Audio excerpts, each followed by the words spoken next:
Hai Kiara. Hai Miss Dea. Kiara lagi ngapain? Aku lagi mencatat cerita Alkitab. Oh, cerita Alkitab. Buat apa tugas ya religian? Bukan Miss Dea. Ada Children's Week di gereja aku. Jadi diminta untuk semua anak membawa khotbah setiap malam. Setiap malam? Semua anak? Iya. Berarti Kiara juga dong? Iya. Kapan Kiara bawa khotbahnya? Setahu aku besok. Besok? Wih, tapi untung aja Kiara udah persiapkan ya. Tapi Kiara udah paham belum ceritanya? Nah, itu dia. Ada yang saya belum paham.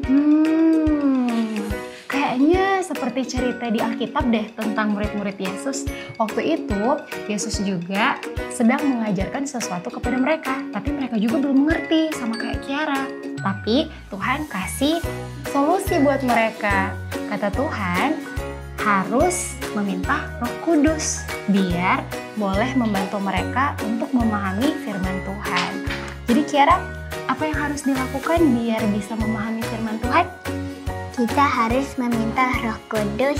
Iya, kita harus meminta Roh Kudus kepada Tuhan biar dapat menolong kita untuk memahami firman Tuhan. Jadi, mari kita saksikan Mesbah Cilik.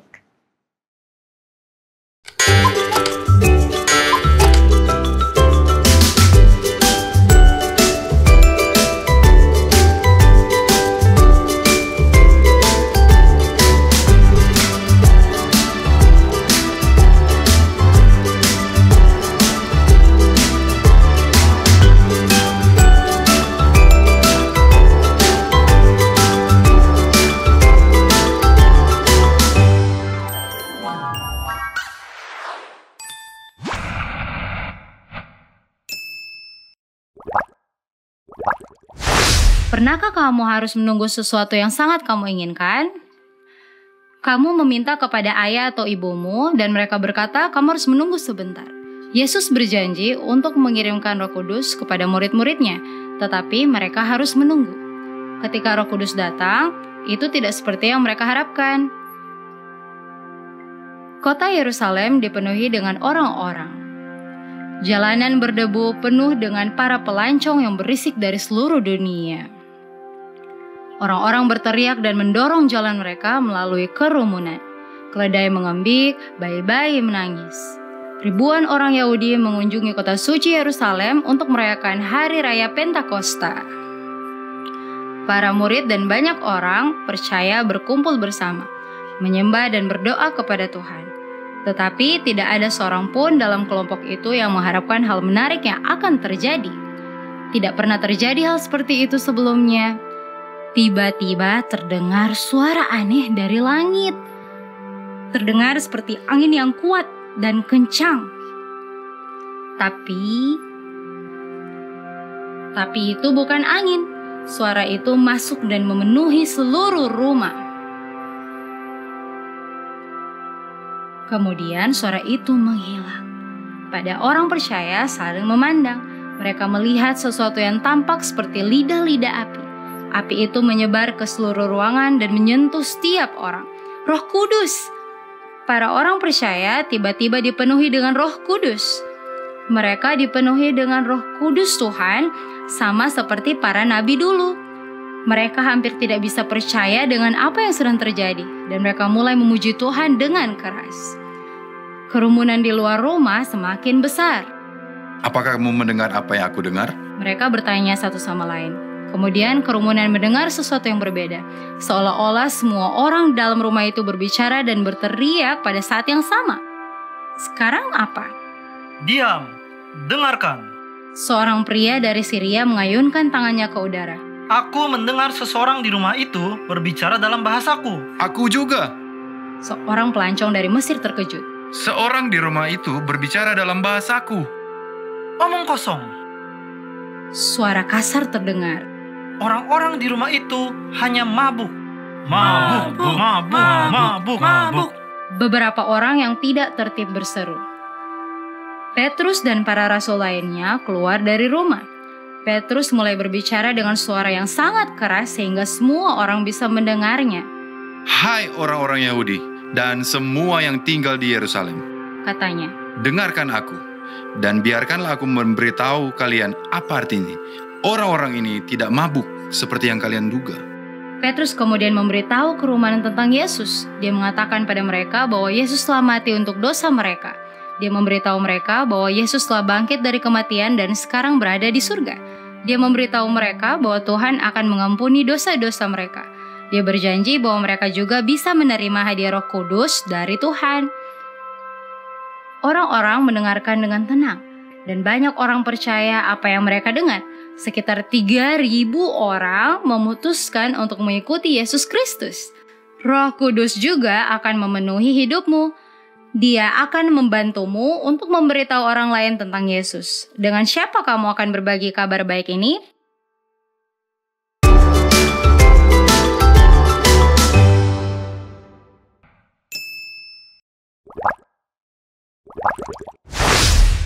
Halo sahabat Mesbah Cilik, hari ini Miss Evi ditemani lagi oleh Gerard. Yeay. Hari ini Gerard kita mau belajar bersama sama sahabat-sahabat Cilik yang sudah menonton nih. Gerard siap nggak belajar bersama?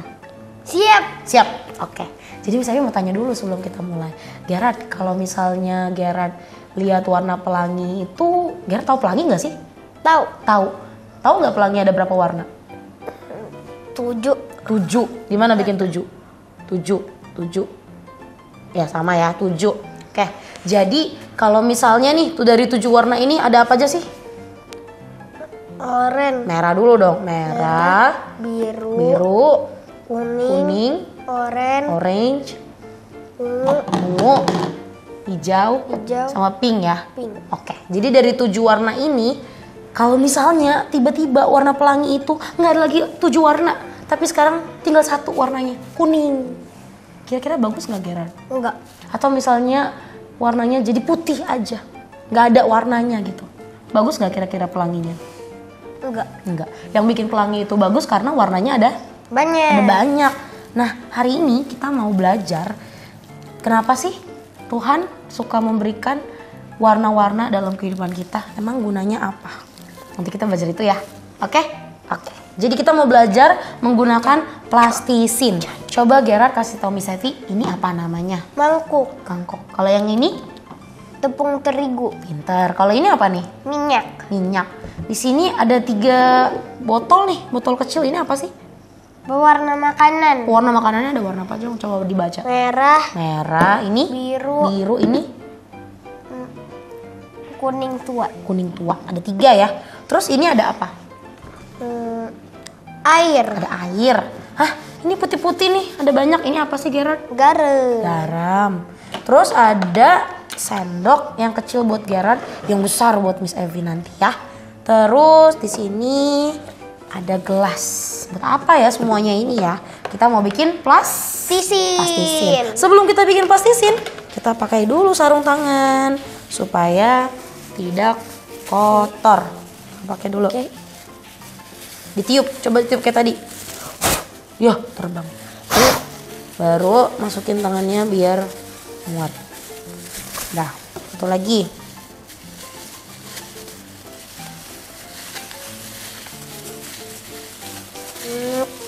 Oke, kita mau bikin di sini ya, wadah yang besar. Berat. Oke. Nih, Gerard yang kecil. Gerard nanti mau ikut aduk atau mau tuang aja?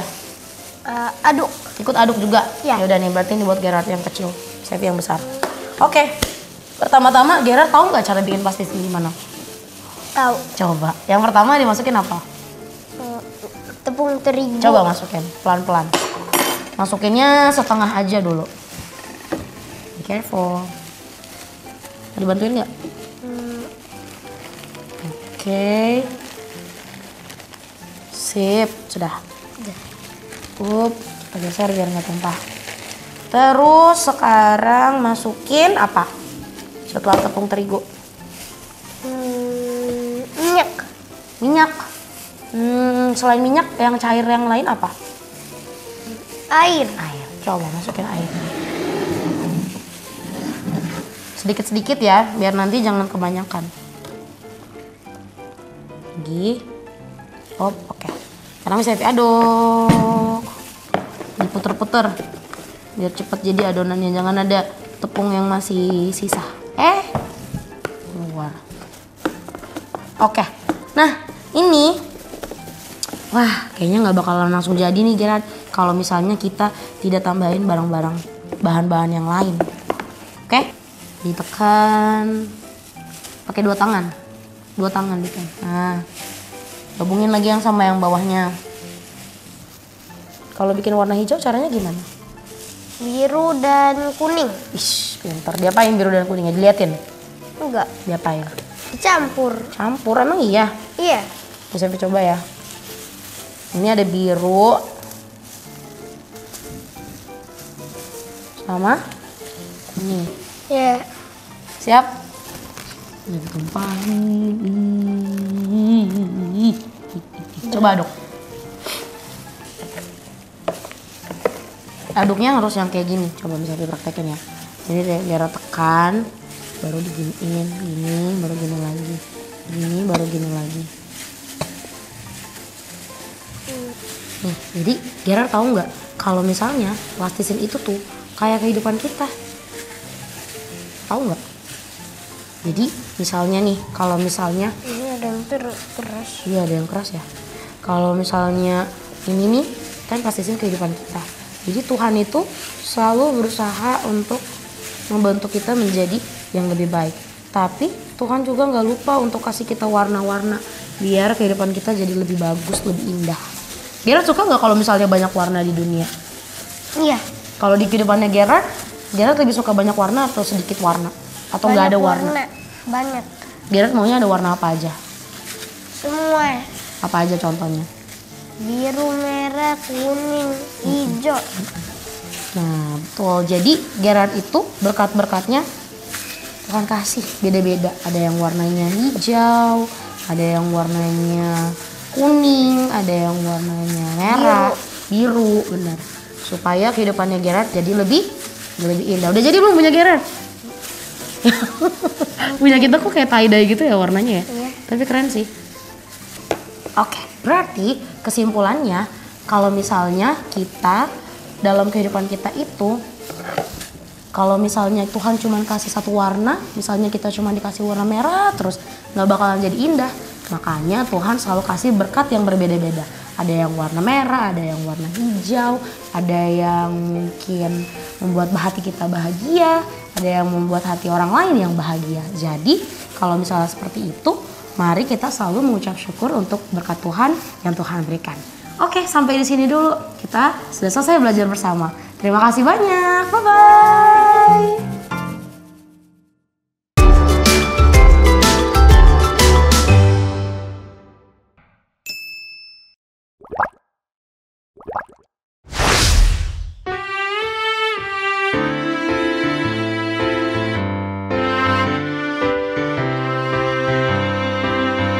I have decided to follow Jesus. I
Sobat Mesbah Cilik, kita bertemu lagi ya. Nah, aku mau cerita nih. Aku punya teman namanya Lily. Dia pandai sekali menyanyi. Suaranya merdu sekali loh. Dan setiap kali dia bernyanyi, semua orang merasa bahagia. Tapi bukan cuma itu. Lily juga sangat baik hati dan selalu siap membantu teman-teman yang sedang kesulitan. Itu adalah bakat yang luar biasa, bukan? Wah, itu luar biasa, Lilo. Tapi bagaimanakah kita bisa menggunakan bakat yang Tuhan berikan untuk melayani Dia? Nah, Tuhan memberikan kita bakat agar kita bisa melayani Dia dan sesama dengan cara yang terbaik. Setiap bakat itu unik dan berharga. Ada yang pandai menyanyi seperti Lily, ada yang pandai menggambar, ada yang pandai menghibur teman-teman, dan banyak lagi. Yang penting adalah kita menggunakan bakat itu untuk kebaikan. Ketika kita menggunakan bakat kita untuk melayani Tuhan, kita juga bisa menjaga kesehatan kita dengan mengutamakan Tuhan dalam segala hal yang kita lakukan. Itu hebat, Lilo. Bagaimana kita bisa menjaga kesehatan kita dengan mengutamakan Tuhan? Ada beberapa tips untuk menjaga kesehatan kita dengan mengutamakan Tuhan. Pertama, selalu ingat untuk berdoa dan bersyukur atas setiap bakat yang Tuhan berikan. Doa membuat kita merasa lebih tenang dan lebih dekat dengan Tuhan. Kedua, gunakan bakat kita dengan penuh sukacita dan semangat. Ketika kita melakukan apa yang kita sukai untuk Tuhan, kita merasa lebih bahagia dan lebih sehat. Misalnya, Lily selalu merasa bahagia setiap kali dia bernyanyi untuk memuji Tuhan. Ketiga, berbagi bakat kita dengan orang lain. Ketika kita membantu teman-teman dengan bakat yang kita miliki, kita juga merasa lebih baik. Misalnya, jika kita pandai memasak, kita bisa membuat makanan untuk teman-teman yang membutuhkan. Keempat, selalu menjaga diri kita dengan baik. Makan makanan sehat, cukup tidur, dan rajin berolahraga. Tubuh yang sehat membuat kita lebih siap untuk melayani Tuhan dan orang lain.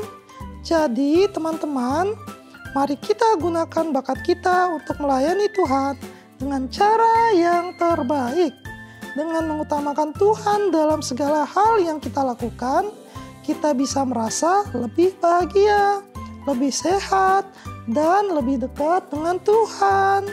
Semoga kita selalu ingat untuk menggunakan bakat yang Tuhan berikan untuk melayani Dia dan menjaga kesehatan ya, dengan mengutamakan Tuhan.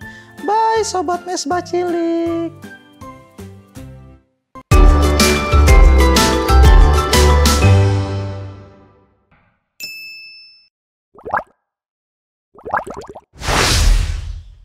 Hi kids, it's Pastor Johannes here, and welcome to Wise Words. Today, we want to talk about diversity.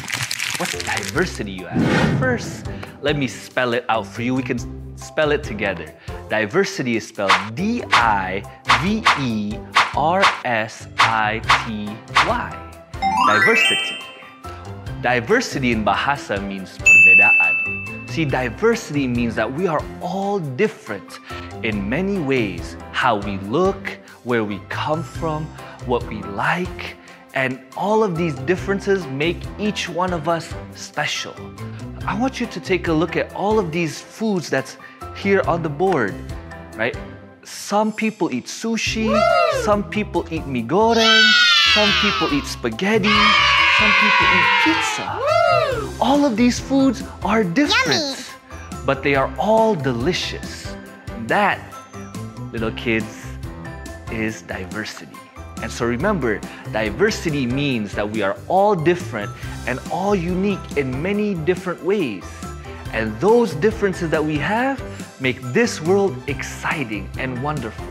So hopefully you love the diversity in your neighborhoods and in your churches. God bless you. Halo anak-anak semuanya, semoga hari ini tetap gembira karena sudah menyaksikan program yang begitu luar biasa. Dan bukan hanya menyaksikan tetapi juga belajar ya, bahwa Tuhan Yesus mengasihi anak-anak dan Tuhan Yesus memberikan setiap anak sebuah talenta. Nah, sekarang kepada orang tua yang sedang menemani di rumah, apa kabar orang tua? Hari ini kita akan berbicara tentang diversity atau keberagaman, dan kita harus percaya bahwa Tuhan memberikan setiap orang kecakapan itu untuk melayani Dia, dan untuk bisa melihat bahwa setiap orang itu punya talenta yang berbeda. Kita perlu mengajarkan anak-anak kita untuk menjadi anak-anak yang respectful, yang menghormati satu sama lain. Nah, berikut ini langkah-langkahnya. Yang pertama, kita tentu perlu membicarakan nilai dari keberagaman itu sendiri. Anak bisa memahami bahwa dia berada di tempat di mana semua orang berbeda. Di dalam keluarga pun berbeda-beda. Mereka menerima bahwa mereka memang tidak semua orang itu harus sama dengan dirinya. Dan kita juga bisa bertanya kepada anak kita, coba kamu bayangkan kalau semua pensil warna ini warnanya hitam semua, kan gak seru ya. Tentu warna itu beragam, bermacam-macam. Demikian juga mainan mereka, coba kalau cuma satu jenis, gak bagus kan? Nah, keberagaman itu adalah hal yang positif. Yang kedua, bicarakan background atau latar belakang keluarga dengan anak-anak kita. Kadang-kadang di sekolah ya, pengalaman itu anak-anak kita dengan polosnya suka menyebut-nyebut latar belakang keluarga seseorang gitu. Dan anak kita nggak tahu cara responnya, sehingga mereka terima itu dengan sakit hati karena merasa dihina. Padahal penerimaan seorang anak tentang latar belakang keluarganya itu membuat lebih resisten, lebih kuat di dalam menghadapi tindakan teman-teman yang lain. Jadi mereka perlu mengerti dari mana mereka berasal, kenapa warna kulit saya begini, kenapa mata saya begini. Itu kita perlu terima dan kita perlu pahami. Anak-anak kita tentunya juga. Nah, yang kemudian berikutnya, ajarkan anak kita untuk respect, menghormati orang lain. Ini adalah bekal masa depan mereka yang sangat-sangat penting. Ketika mereka bisa menghormati orang lain sampai dewasa, mereka pasti akan mendapatkan pekerjaan yang baik, bisa bekerja sama dengan tim dengan baik, dan bisa menghargai semua orang yang berbeda, latar belakang yang berbeda. Bukan hanya latar belakang, tapi keadaan ekonomi yang berbeda, keadaan sosial yang berbeda. Mereka bisa terima, dan mereka tentu dengan demikian akan menjadi murid-murid Yesus. Karena hanya dengan penerimaan kita lah orang akan terbuka kepada firman Tuhan. Dan firman Tuhan ini yang akan membawa banyak orang datang kepada Yesus. Untuk itu, anak-anak kita akan bertumbuh menjadi pribadi yang respectful, yang menghormati, yang bisa melihat keberagaman itu sebagai satu ciptaan Tuhan yang indah seperti halnya pelangi, dan bahwa Tuhan mengasihi setiap anak-anaknya. Dan pada saatnya nanti Tuhan akan berbicara kepada anak-anak kita dalam Matius 25 ayat 23. Maka kata tuannya itu kepadanya, baik sekali perbuatanmu itu, hai hambaku yang baik dan setia. Engkau telah setia memikul tanggung jawab dalam perkara yang kecil. Aku akan memberikan kepadamu tanggung jawab dalam perkara yang besar. Masuklah dan turutlah dalam kebahagiaan Tuhanmu. Anak-anak kita sudah diberikan talenta. Kita bantu untuk membangun talenta ini, menjadikan mereka pribadi yang menghormati setiap pribadi yang berbeda, talenta yang berbeda, dan mereka akan mendapatkan imbalannya di dalam kerajaan surga nanti. Tuhan memberkati.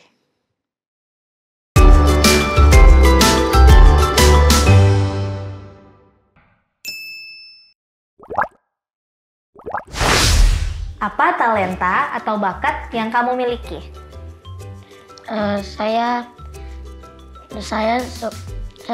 bisa dalam penggambar dan editing film gitu.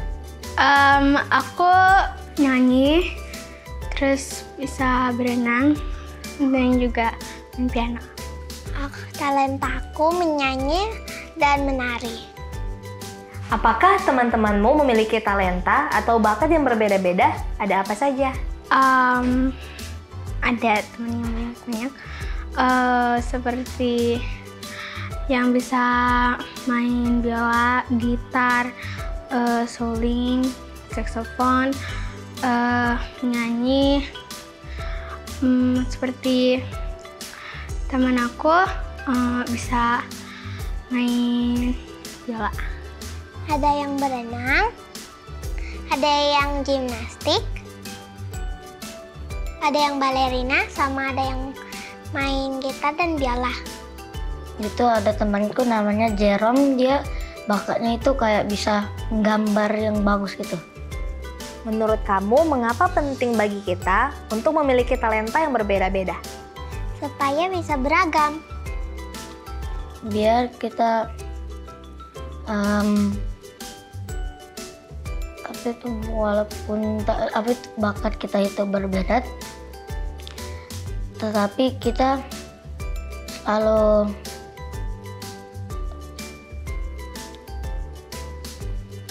punya bakat yang beda-beda, tapi kita tetap sama.